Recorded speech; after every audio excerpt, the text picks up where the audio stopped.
Hello. Tarun Kumar గారా? అవును madam, చెప్పండి. సార్, నేను ఐబిఎస్ బ్యాంక్ నుంచి మాట్లాడుతున్నాను సార్. మా దగ్గర ఒక మంచి స్కీమ్ ఉంది. మీరు ఒక 5 minutes నాకు టైం ఇస్తే మా స్కీమ్ గురించి మీకు చెప్తాను. మేడం మంచి స్కీమ్ అంటున్నారు కాబట్టి, ఇలాంటి స్కీమ్ అంటే మా ఫ్రెండ్కి చాలా ఇష్టం అండి. వాడి నెంబర్ చెప్తాను, వాడిని కూడా కాన్ఫిడెన్స్లో తీసుకొని మా ఇద్దరికి కలిపి చెప్పండి. అలాగే సార్, నెంబర్ చెప్పండి. 9866.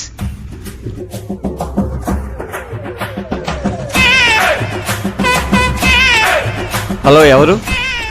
సార్, నేను బ్యాంక్ నుంచి మాట్లాడుతున్నాను సార్. మీ ఫ్రెండ్ తరుణ్ గారు కూడా లైన్లో ఉన్నారు. మీరు ఒక్క నిమిషం ఆగండి సార్, నేను కాన్ఫరెన్స్ తీసుకుంటాను. సరే. హలో. అరే మాయా, నేను రా తరుణ్ని. మాయా, చెప్పు. సార్, మా దగ్గర మంచి స్కీమ్ ఉంది సార్. మేడం మీరు ఒకసారి ఆగండి. ఒరే మాయా, నా బండి ఇక్కడ ఆగిపోయిందిరా. నీకు ఫోన్ చేద్దామంటే నా ఫోన్లో బ్యాలెన్స్ కూడా లేదురా. వచ్చి తీసుకెళ్ళరా. ఎక్కడ